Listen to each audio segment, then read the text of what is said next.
Good morning. Welcome to church. I'm Jesse Lee Peterson. Thank you so much for being with me. You can get involved by going to our YouTube live chat line, and whatever your questions and comments are, I will be able to deal with them this morning. So good morning, everybody. Good morning. How y'all? Good. Well, it's nice to see everybody. Let's see. I think I'll put my question out there first, and then let you think about it, and then we'll get back to it. Somewhere in the Bible it says, those who have are to be given more, while those who have not are to lose even what they have. You have heard that before? Those who have shall have more, and those who have little shall lose what they have. Isn't that amazing? I guess God is not a liberal, huh? He's going to take the little you have. That's a very, very interesting point, and I want to get to that as we move forward this morning. There's a lot of stuff going on. What I want to do, anybody have any questions for me or comments or anything? Anybody had a life? No life this week?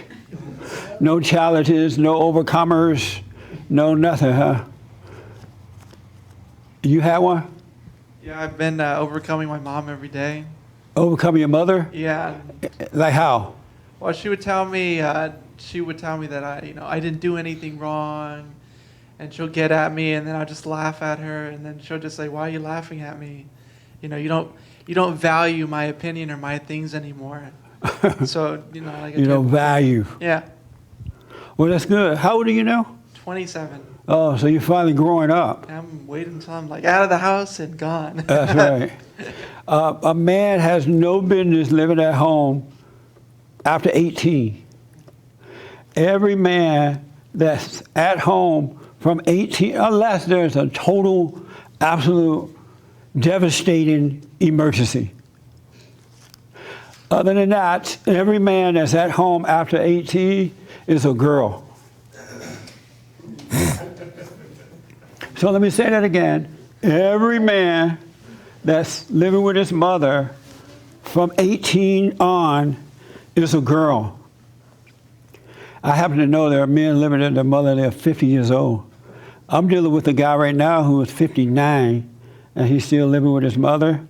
And he hates her so much that his whole life is being destroyed because he didn't leave. And I had told him 20-something years ago that get away from mama. Don't stay there. She's going to destroy you. And he didn't listen, and now he's destroyed. Isn't that amazing? Because you don't grow up when you stay with mama. And then mama won't let you go. That's the unfortunate thing. When I was growing up, it wasn't like that. We were told from day one, when you're 18 years old, you're out of here. And I'm like, where am I going? I don't know, and I don't care. And then, how my grandmother going to tell me something like that? I don't know, and I don't care. And at 18 years old, I finished high school in May of '68. And then in July, I went up to Indiana, got me a job at Inland Steel, the hardest job I ever had in all my life, working at a steel mill. I would rather be picking cotton. But I had to do it because I wanted to come to California, and no one was going to pay for me. Well, I didn't even ask, but I knew they wouldn't. So I said, all right, I'm going to work here for 2 weeks, and then I'm going to make me a paycheck, and I'm going to quit as soon as I get my check. So I worked 2 weeks, got my first check, and quit that day. Got a ticket to L.A. on Southwest Airlines for $50 one way. Isn't that amazing? Had no idea what the future is going to bring. But it was instilled in me that I had to go. And I'm so glad about that. And I went through hell when I moved out here, because I came from a plantation down in Alabama. And coming to California is traumatizing. and ran into all kinds of things and people. And during those days, we used to hitchhike. Anybody ever done that? Hitchhike. Y'all don't do that anymore, right? No? I'm glad. Because it was bad back then. It's worse now. Believe me. And I didn't know what I was doing. But I'm glad that that happened for me. I was not stuck at home. It wasn't even a part of my thinking. And because of the way I was taught too, we were taught that at 18, we get our own place, get a job. At 25, buy a house and get married. Because in those days, 25 was a nice age for marriage. And so I turned 25, and I told this story before, but it's worth repeating. I totally remember waking up that morning, and I'm like, wow, I'm 25 years old today. I got to go and buy a house, because we were told we had to buy a house at 25. And so I'm like, wow, I got to buy a house. And I went out and found a realtor, and I had no money. I had no down payment. I had a job, but I didn't have money. And so I went to the first realtor office that I saw in my neighborhood. And I walked in, this woman was sitting there, and I said, today I'm 25 years old, I need to buy a house. And I wasn't even thinking that was crazy. It didn't even occur to me there was something wrong with that. And she's like, all right, how much money you have to put down on it? I'm like, nothing. Nothing. I had zero. I didn't even know you had to put money down on it. And so she said, all right, let me see what I can find you. She asked, what are you looking for? I said, 2-bedroom, a bath and something like that, something nice. She said, all right, let me look around. And so she started showing me around to different homes. And one day I finally walked in a house that I knew it was going to be mine. And when I walked in, after seeing so many homes, I was like, wow, this is it. But I don't have any money to put down on it, right? But I knew it was mine. You ever had that in your life where you just knew this is it? And so I said, this is the house I want. This is my house. She said, all right, let me talk to the person that's selling it. And she talked to them, and she called me up and said, Jesse, I have a great deal for you. I'm like, what is it? She said, the seller just want to get rid of it. And they just want someone to take over the loan. Isn't that amazing? So that meant I didn't have to put a dime down. And who would think like that, right? And I'm like, wow, that's cool. And so I said, all right, I'll take it. I got the house without having to put a dime down on it, because they have what they call a assumable loan, where you just assume the loan. I don't know, do they still have that? No. They don't have it anymore? No. Yes, because... Right here with the mic. Well, 5 years ago, 6 years ago, we bought a house exactly like that. We took over the house, the loan, The loan, yeah.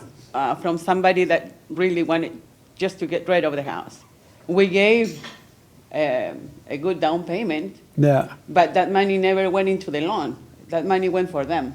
Yeah, that's what I did too. Later on, when I got some money, I gave the person $2,000 Yeah. just as a way of saying thanks. Oh, no, we gave 100. $100? 100,000. Wow. And Mamma that money mia. never went into the loan. Yeah, But I wanted that house so bad me too. that I just took it, I'm taking it even now as a gift to the person that let me have that house without having to go through the bank or anything. Yeah. And we did that for 5 years. And now we finally, last year, That's amazing. yes. Yeah, so, And the thing is that in the area that it is, it was impossible for me to yeah. get a house. Then, much more now. So I can relate to you in Right on. that way. That was amazing to me. And the house was like, had 2 big bedrooms, a bath and a half, a washer dryer area, big living room, dining room, a kitchen, and in the backyard was a big backyard with a garage, and the garage had another little apartment behind it, 2-car garage. Isn't that amazing? And I was 25 years old. I'm like, wow, this is amazing. The point about that, too, that I realized later, I had no doubt that I would get the house. I never had a second thought that it would not happen, because it has been instilled in my mind that it's going to happen at 25. So I never once stopped to think that this wouldn't happen. And the note was $300 a month. And now the house is right down the street here. And in 1 year, that house went up to $100,000. The whole house cost $25,000. Yeah, $25,000. Isn't that amazing? And now you can't get that. You can't even get a toilet in California for $25,000. But the point is, if you have faith and don't doubt, and if parents were to raise their children with faith, and when they become 18, they will have no problem moving out, because they will have no doubt that life will work for them. And then after that, I bought me a little red Mustang. And I was living it up. Convertible? No, it wasn't convertible. But it was like, it was special made. I ran up on it somehow. What year? I was bad. You couldn't tell me anything. What year, Jesse? I forgot.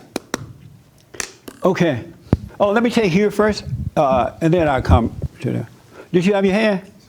Okay. I was gonna say it's my birthday on Tuesday. It's your birthday today? On Tuesday? Oh, this past Tuesday? No. Coming Tuesday. Oh, it didn't happen yet. Yeah. Oh, I hope you live until you get there.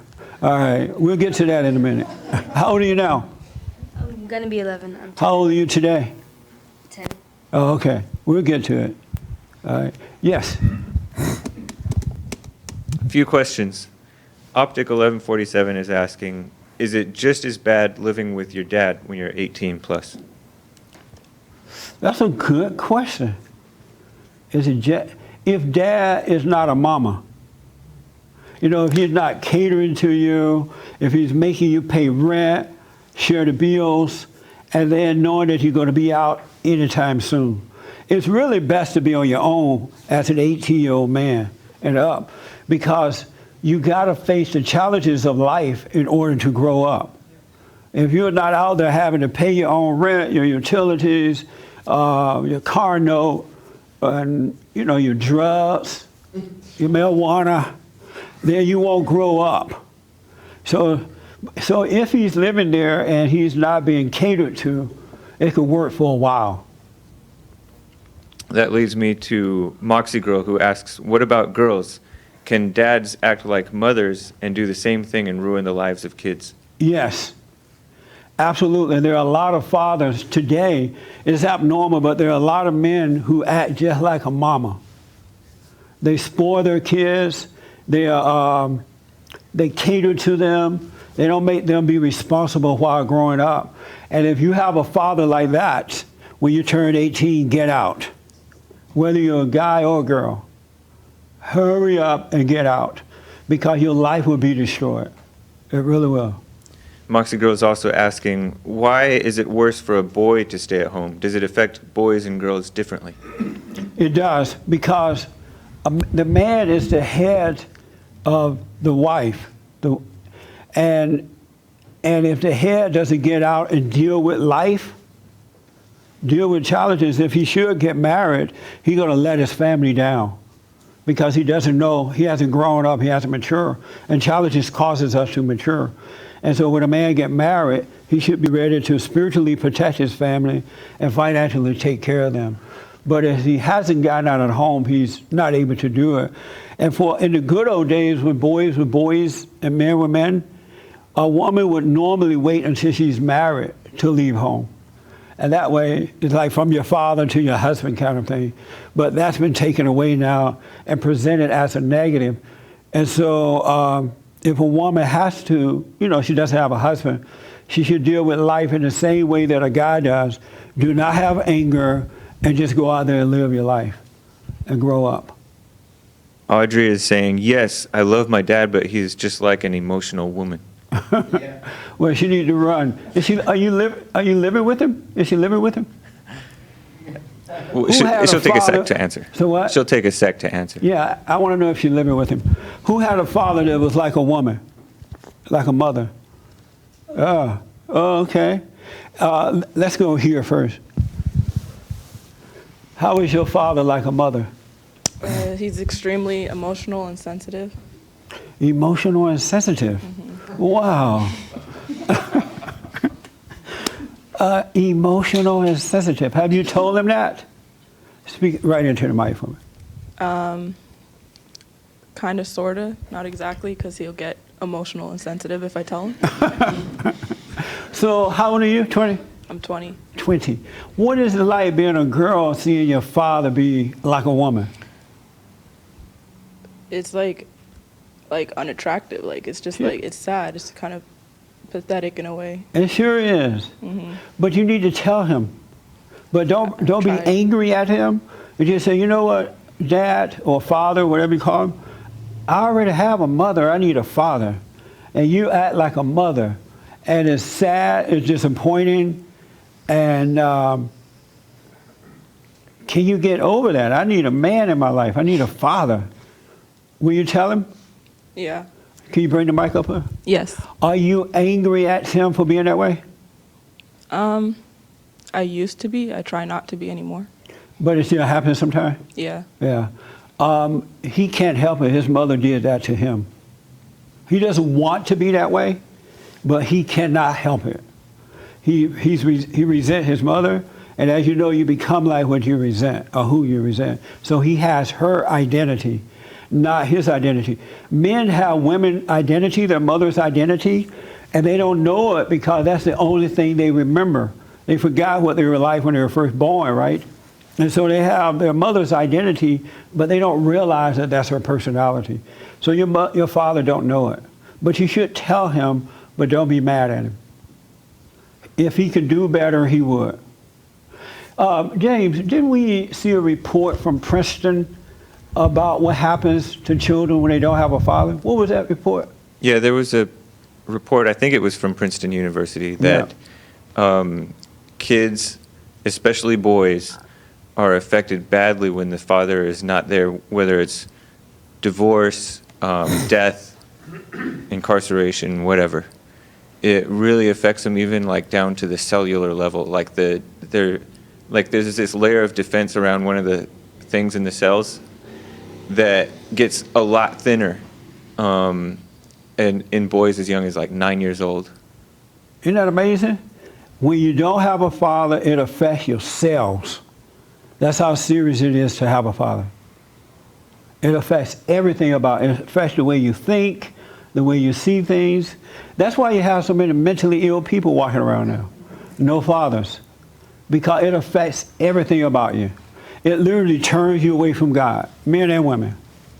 Turn you away from God and you become something else and someone else. That's why God said there will come a time when I will return the father to the children and the children to the fathers. And that means adult children too, not just little kids.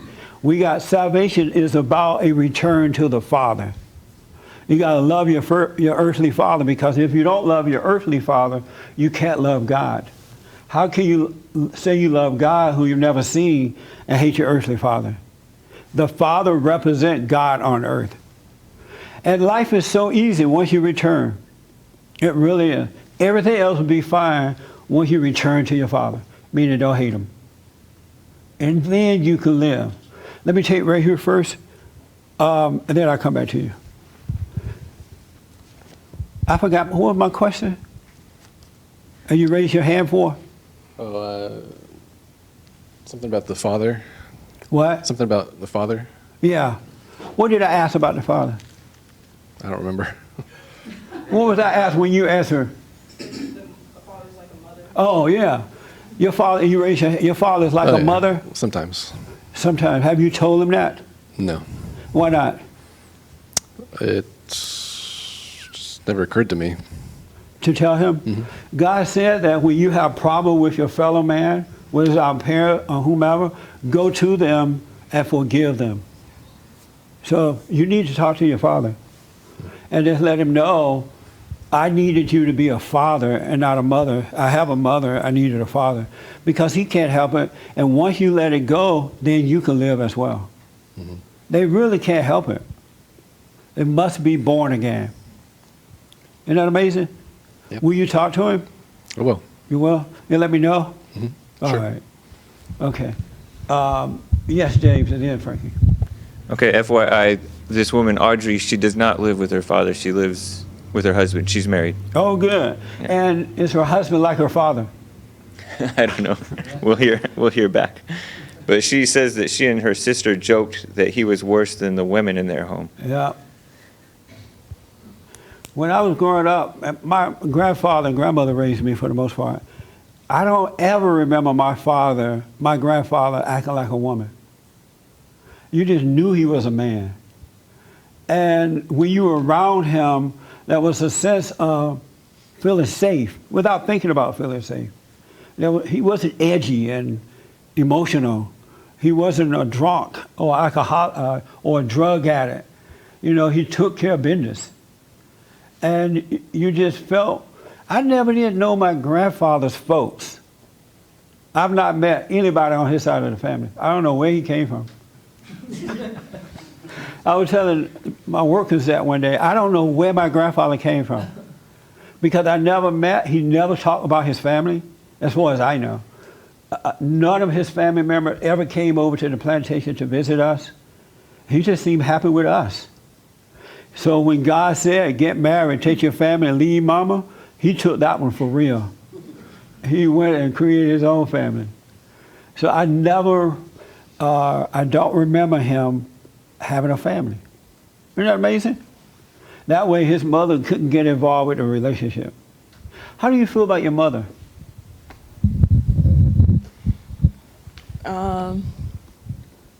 She's a good mother. She's just bossy.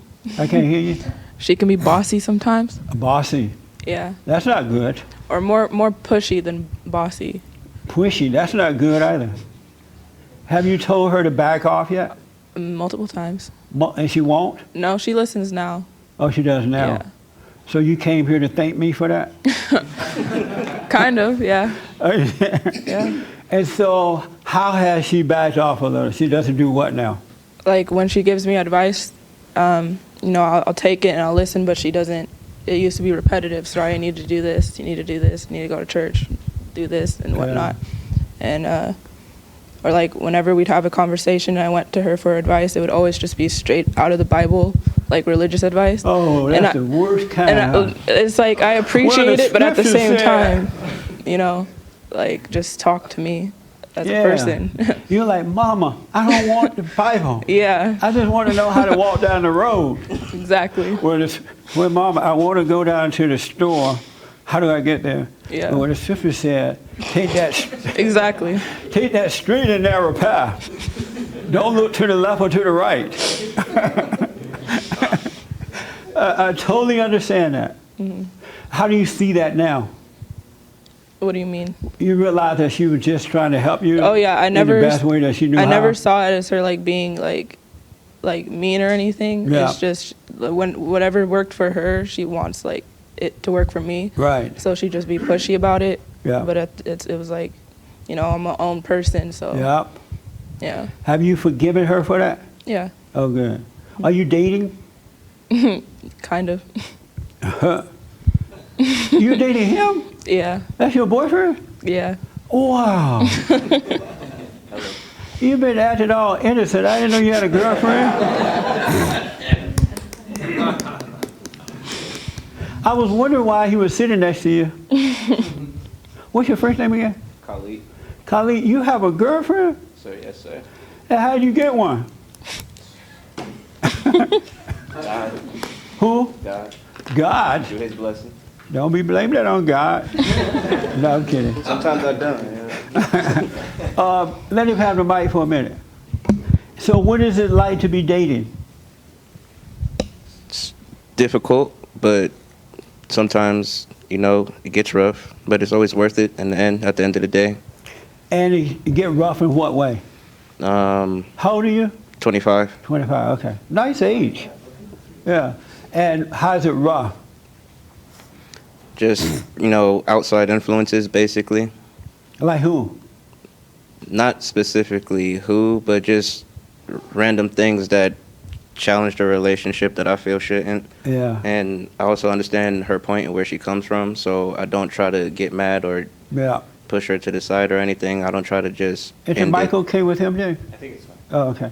Hold it a little bit closer. All right. So it get difficult. What do you do when it get difficult?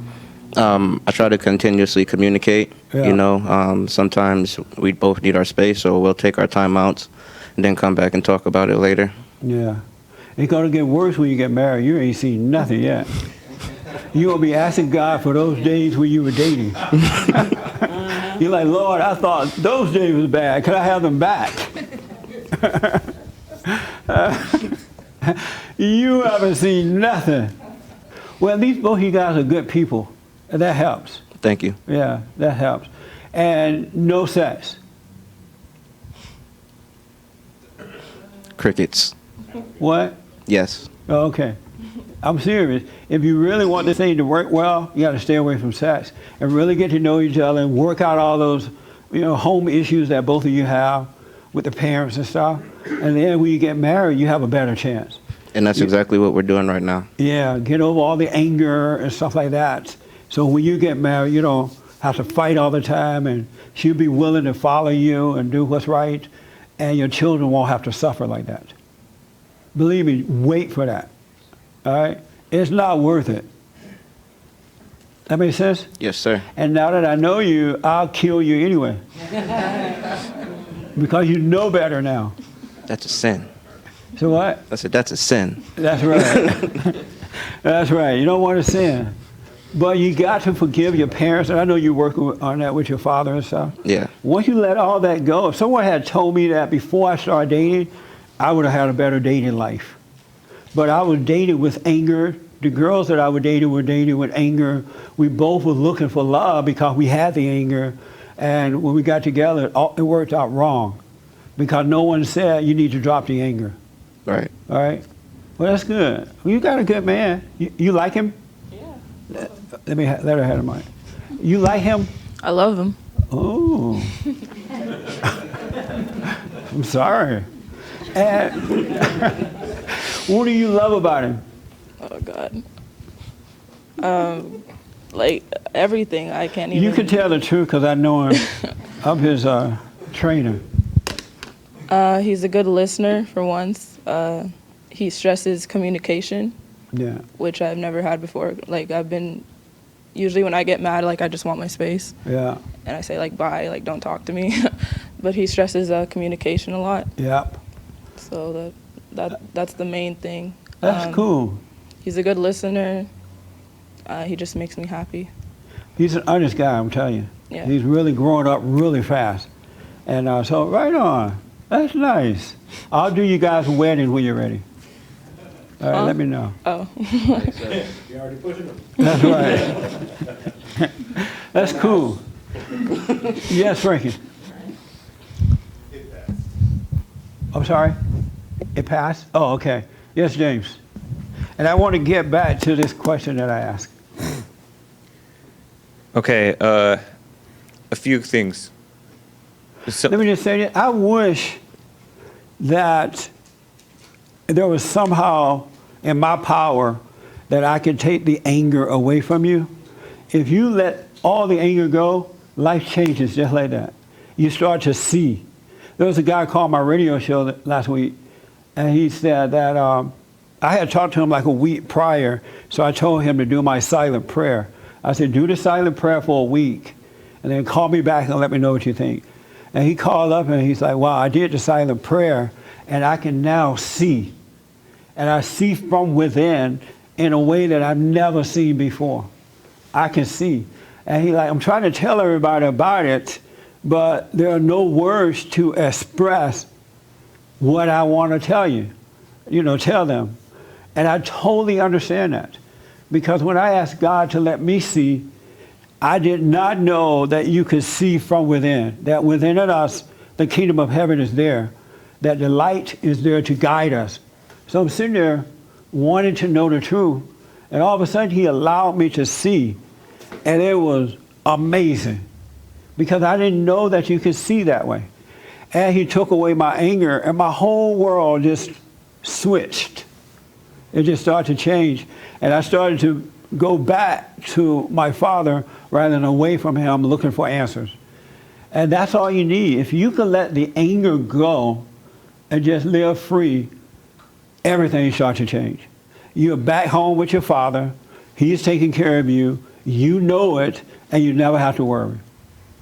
And Satan no longer has authority over your mind. Not at all. And you realize of yourself you could do nothing. Of yourself you know nothing.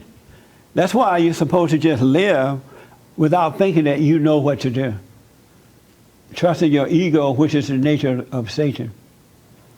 I was talking to someone yesterday, and they were paying someone to do some work for them, and they were paying this person a lot of money in cash, right? So I said, make sure you get a receipt, because people change. People switch, even though they could be some of the nicest folks on this side of heaven. But because they have an ego, they can switch just like that on you. So I said, get a receipt. You know, you need it anyway for your taxes and things like that. And you're like, no, he's a nice man. I trust him. I know him. I said, that's nice that you know him, but get a receipt. How simple is that? That's just common sense, but they think they know this person, and they won't get a receipt. They say, well, they're going to give me one later. Get a receipt now, because angry people can change overnight. Have you ever been with someone hanging out during the day, and the next time you saw them it was a different person? You're like, are you the same person I was hanging out with yesterday and told you all my secrets? And now they're taking your secrets and using them against you. Because anyone, I don't care who it is, anyone who has anger cannot be trusted.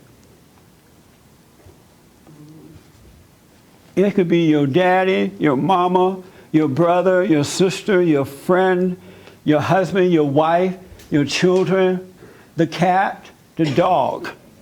If they have anger, they cannot be trusted. That's why God said every man and woman's heart is evil. Because of that anger. Once the anger gone, you can trust them then. But as long as they have that anger, you cannot trust them. That's why you need a receipt. And the person's like, oh no, okay.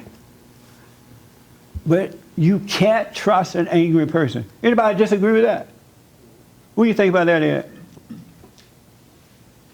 I'm telling you, I don't care how nice they seem, how holy they seem, if they have anger, the Bible doesn't mean a thing to them.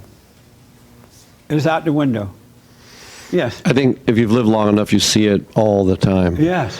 One of the more interesting things about what you said was, as a man tries to act more like a man in his family, let's say he's acted incorrectly.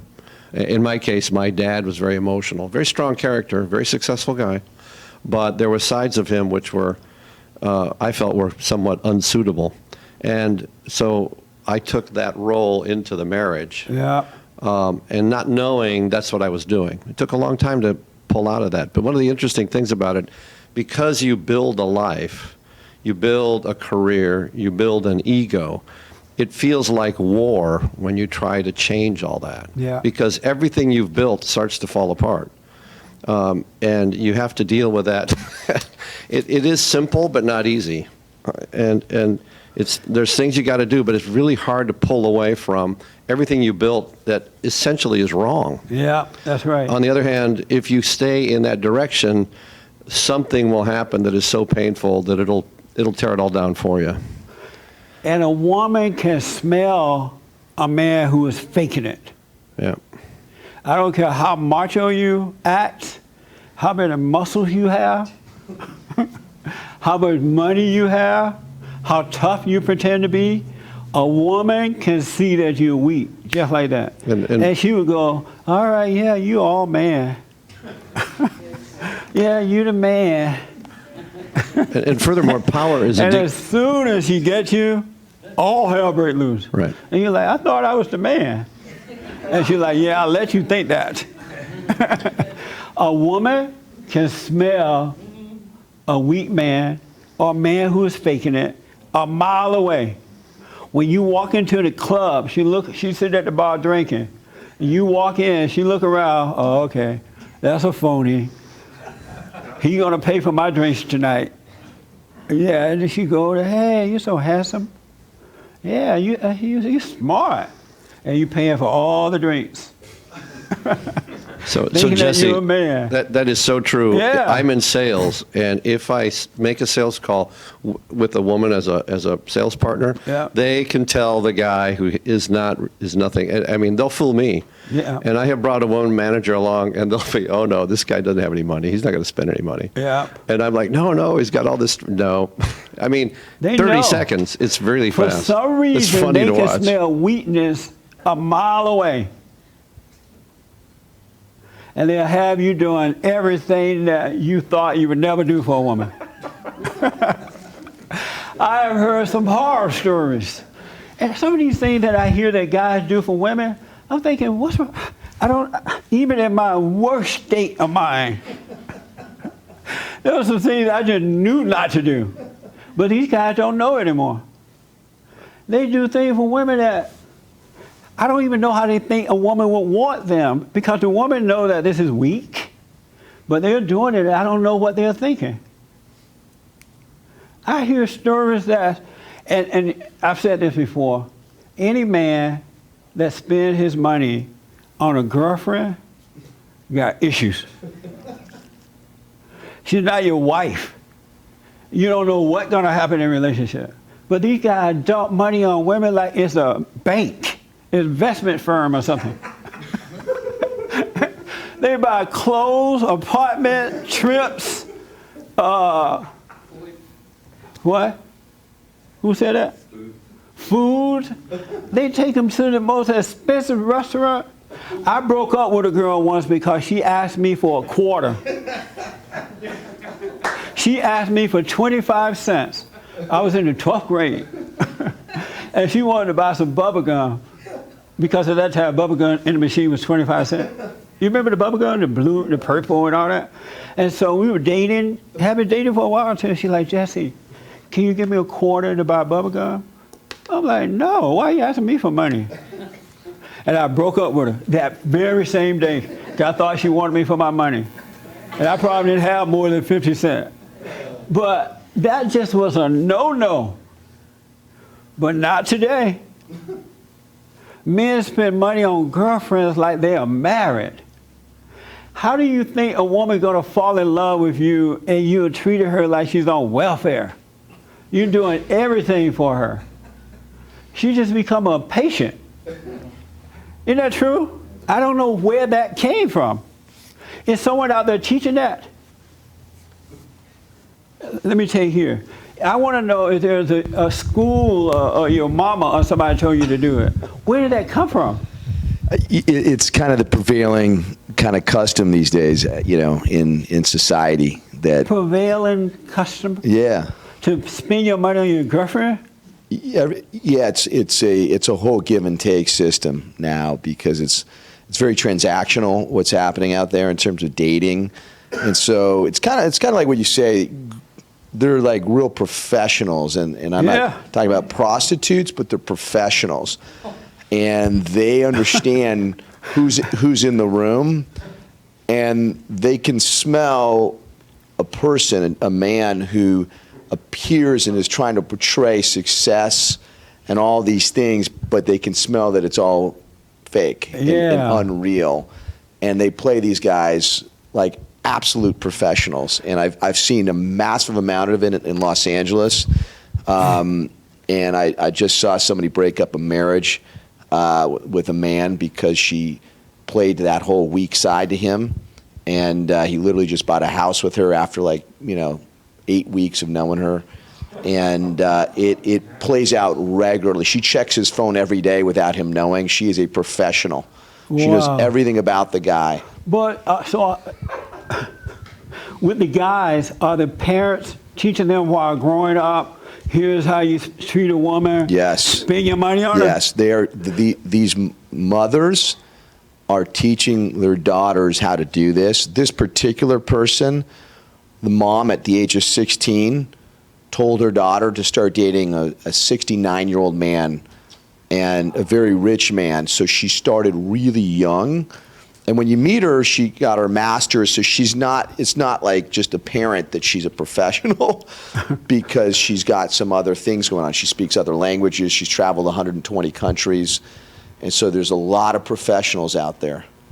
When I was growing up, parents taught sons and daughters not to do that.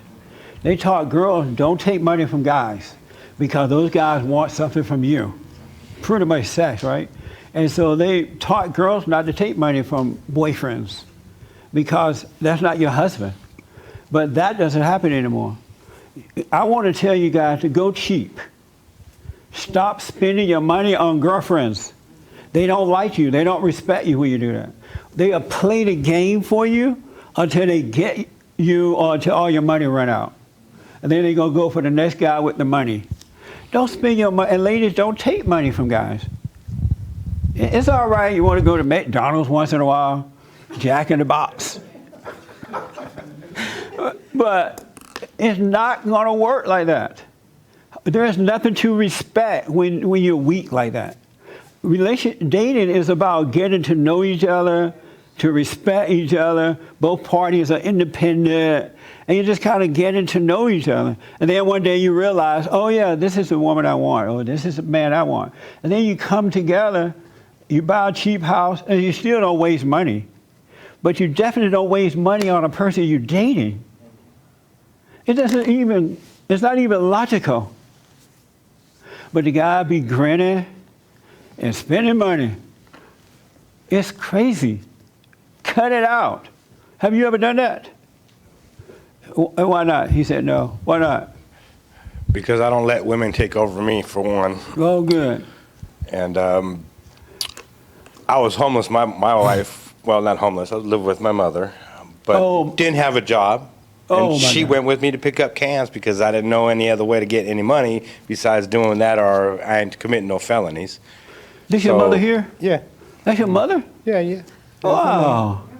Yeah, you just haven't seen me in a long time. Oh, okay. So when you were growing up, did she teach you to be responsible, to make sure you took out the In our trash, cut the household, grass? I'd say it's like this. The word was 18, you're out of here, but I did leave the house early. I started work early at 17. I worked for Stater Brothers, so I was already on my way out. Plus, I had kids not even more than a couple years after, which I had my own place. I haven't been to my mom's house. How did you become homeless? Well, homeless is when I got out of prison. Homeless, I stopped my home. I'm living with my mom. I don't have no money, no job.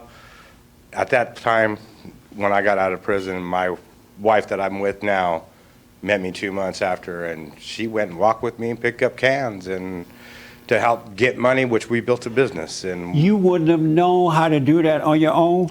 No, I do know how to do that on my own. Oh, you do? So yeah. you didn't need her to go? Oh, yeah. I've you. never needed nothing. I've always been a go-getter. Are you better now? You have control of your life? We never have control of our lives. Why not? Well, there's always the turns, and that narrow road that you're supposed to stay on. Sometimes you do veer right, sometimes you do veer left. And why? It's the way my life has been gone that way. And do you think it have to be that way?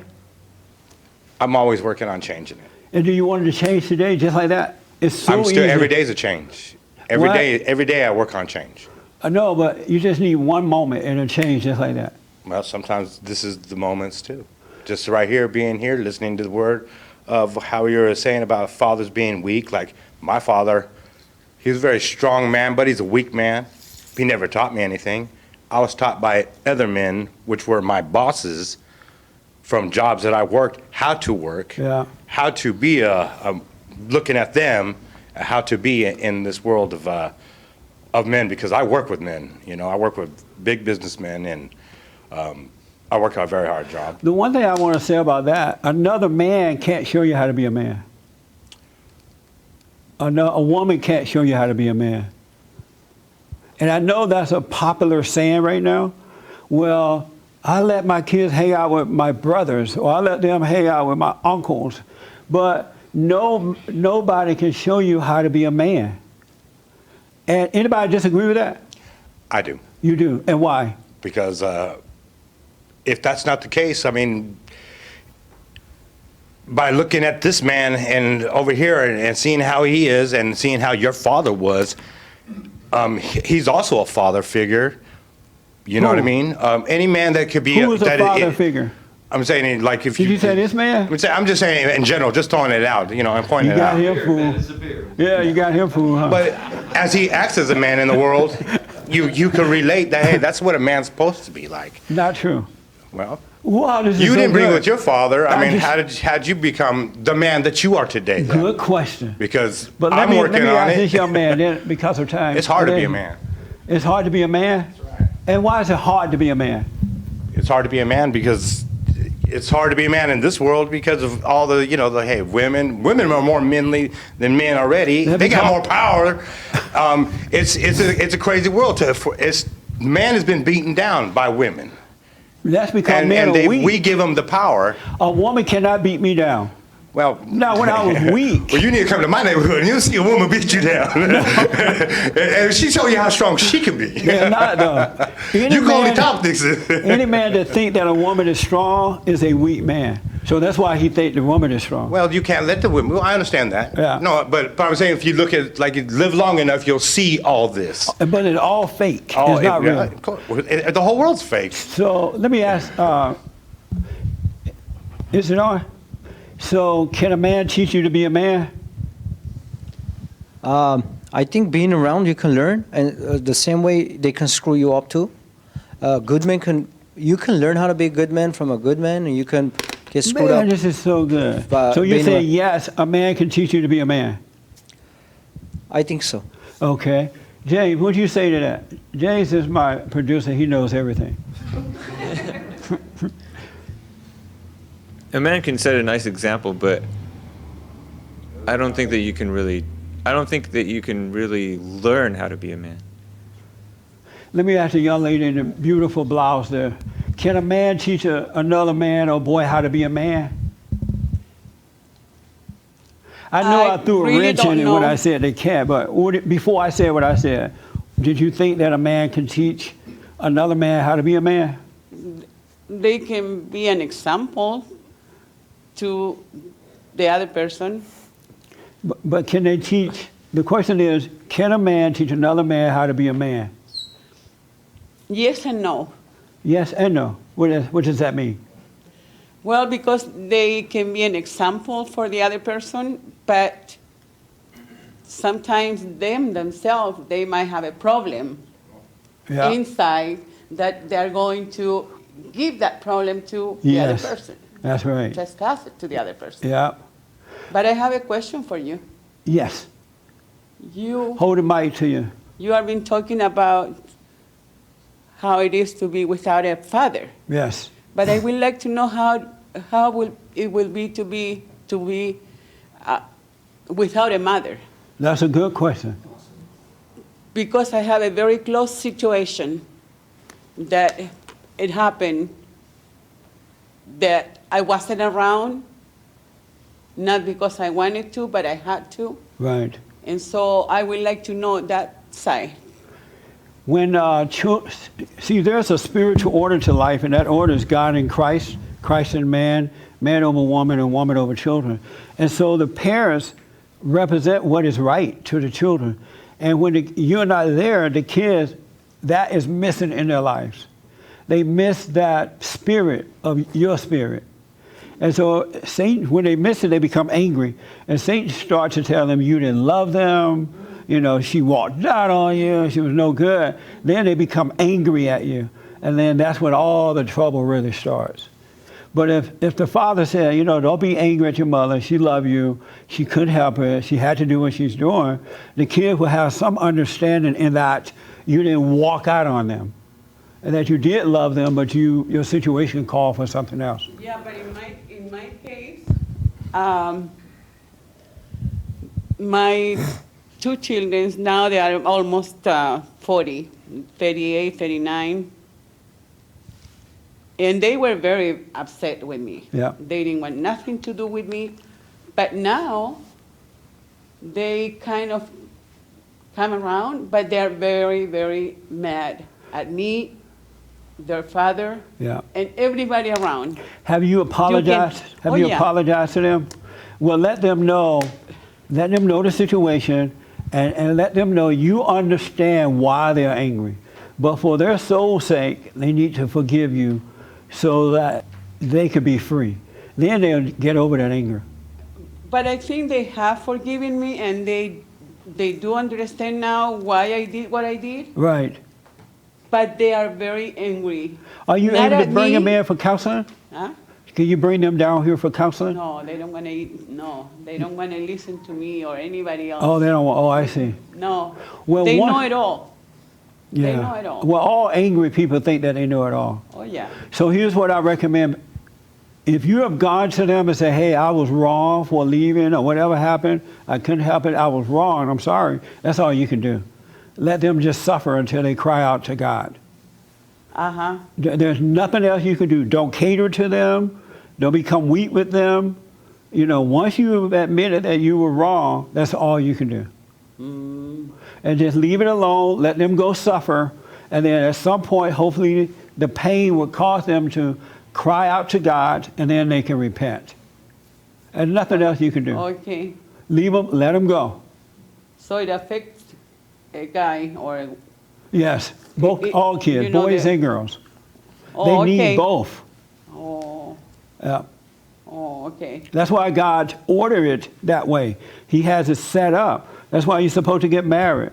Father and mother stay together. Raise your children together. Don't be divorcing and all that stuff, because they need both. Oh, yeah. But, so once you apologize, let them, don't appease them. Don't cater to the anger. Just say, you know what, son and daughter, I have apologized. I know I was wrong. I'm sorry. But there's no more I can do. And then let them go. Oh, okay. Yeah, let them go. Don't feel sorry for them. Just wish them well. And then they'll go out there and suffer, and maybe one day they'll wake up. But if you get in the way of that, they won't wake up. Okay. All right? Okay. Okay. And don't be feeling guilty and all that. And don't cry and all that stuff. Because they'll take all your money. You'll be buying houses and everything else. So there's no reason to hold on to guilt. Once you admit you're wrong, that's all you can do. Okay? Let me ask right here real fast. Can a man teach another man or a boy how to be a man? You real holy, son of God. Well, Used to be a Catholic. my father used to do that for me. He would teach me how to run business and do those things. And Right. he would model what it is for a man, but I had to learn myself how to be a man. So is that a yes or no? Yeah, he taught me for the most part. How to be a man? Yes. Oh, okay. Mark, you had your hand on that. What do you say? No, it is within us.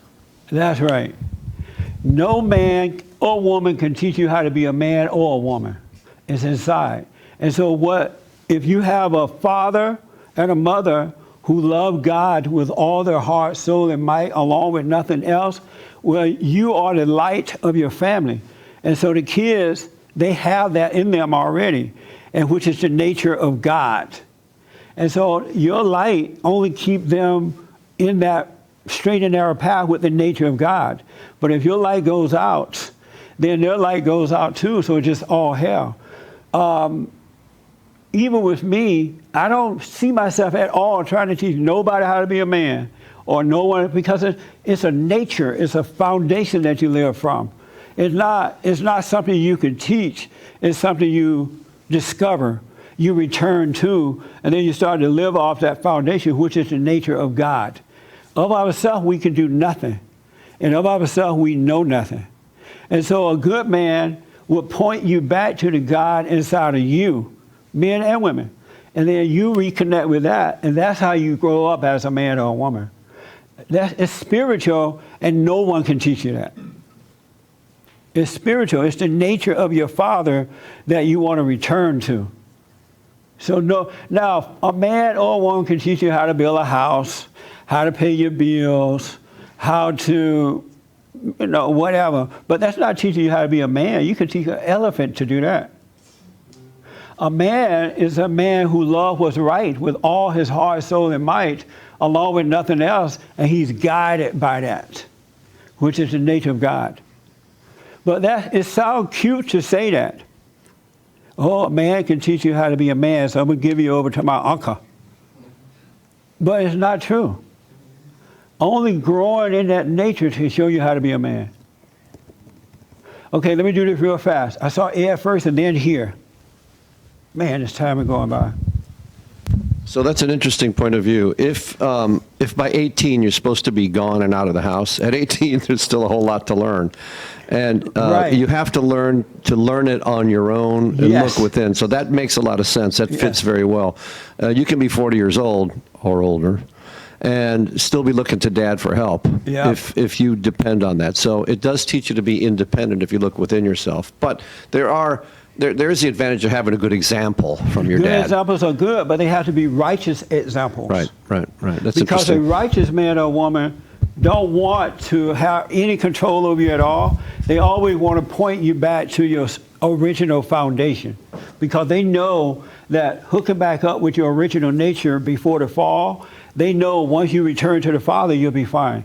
And when I mean Father, stop hating your earthly father so that you can return to God. And it's His foundation that shows us how to become men and women.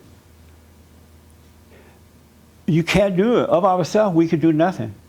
And learning how to build a house is a good thing, but it doesn't make you a man. Enduring makes you a man or a woman. Overcoming without resentment makes you a man or a woman. Realizing that everything you're going through is for the good, you need it, makes you a man or a woman. You have no anger, makes you a man or a woman. Because it's all spiritual all the time. Okay, yes, ma'am. Yes, well, I was going to ask, are you going to be able to quickly hit on, like in the beginning you said, those who have are going to be given more, and those who have little, that's going to be taken away. Yes. So I was waiting for that part. Are you going to be able to hit on that? I'm so terrible at this. It's like I'm setting people up. Because everybody want to know now, what does that mean?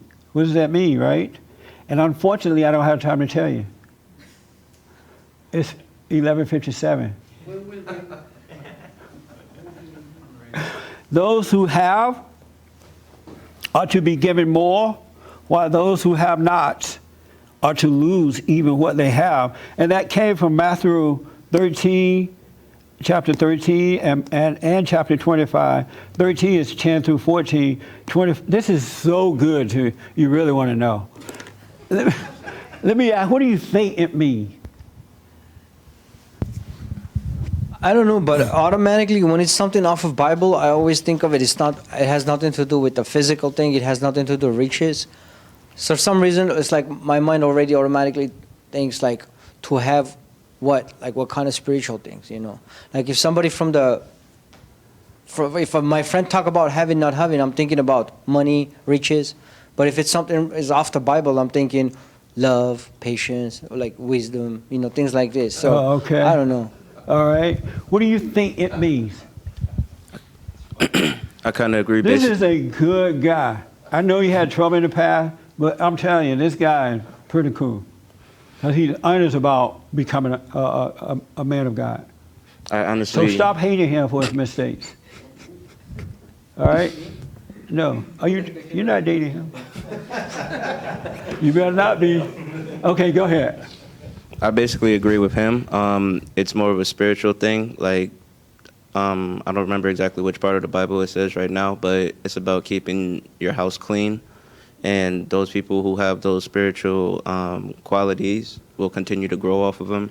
And those who don't will continue to diminish, basically. Okay. I want to ask, yes, James. I guess somebody online want to. Oh, no, I mean, I really like this verse, and I wasn't. You say you really like it? Yeah. Yeah, it's a cool verse. I wasn't listening closely, but what he said sounded right. Okay. And I think it's both physical and spiritual. You do? Yeah. You think that too? Because you have a witness. You look at these people who are, I mean, just it's basic common sense. You look at these people who have a high profile in, like, say, media, and they just get more and more and more. It's just natural. And then people who don't get it, and they get even less. And then spiritually, I mean, you look at the people who are quote unquote suffering or underprivileged in the world today, and even like many of us who just are not getting it and are not truly seeking, what we have is being taken away. Like our lives are wasting away, and that's what happens to all worldly people. Does that make sense? Let me put it this way. Don't come to work tomorrow. No, I'm kidding. One more. What do you think? You know the Bible. You holy. What do you think it means? Man.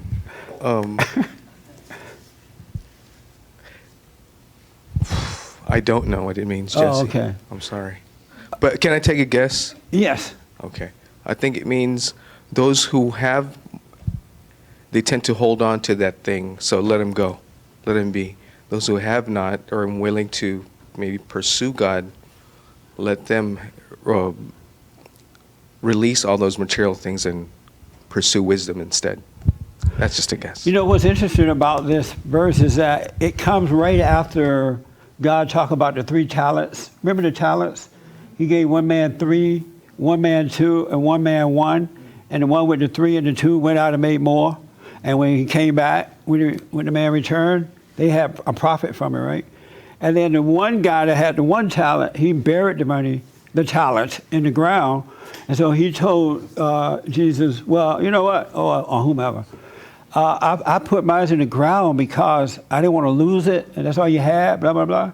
And so he took that 1 talent away from him and gave it to someone else.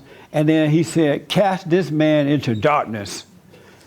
This person that buried the talent is not worth a dime. Isn't that something? So here's what I have to do. I have to let you think about it. And if you want to know if you want to understand the world, you need self-knowledge. You need to know thyself. If you don't know yourself, you would never, ever, he's not going to let you understand the world around you. And then you just start to fade away and die. You just fizzle away. You lose common sense. You lose all your wealth. You lose everything. Because self-knowledge is the beginning of wisdom. To know thyself. And we talked about that before, right? Anybody remember us talking about self-knowledge? Just 2 people. You remember? What is self-knowledge? Knowing your father. I can't hear you. Knowing your father. Don't be sounding all nice because your daughter's here. Yell like you yell normally. Toning it down. What is self-knowledge? To know your father. What is self-knowledge, Kent? Self-knowledge is the awakening of the Father within you. Margaret, what is self-knowledge? I just knowing what, God has given us, or We talked about self-knowledge. Remember? We went over and over it. She said something about awareness of something. What is self-knowledge? well, You just guys are knowing not paying yourself. attention. Make sure you put in a lot of money in the basket. Knowing yourself. You want to tell me what self-knowledge is? Knowing yourself. Knowing yourself and put Jesus in your heart. No, put your hand down more. I'm scared you might tell me, Mark. Yes, one more there, Mark. Because I have a good memory. You asked that question and then G answered it. Self-awareness without judging, and I said the 70% of it. I don't remember the other 30%. And he got the rest part of it. I prefer Forrest's answer, but yours is a state of non-judgment. What? A state of You non-judgment. prefer who answer? Forrest. Oh, he answered over there in the corner. Yeah, one time he answered it and you said it was wrong. He said, what is it?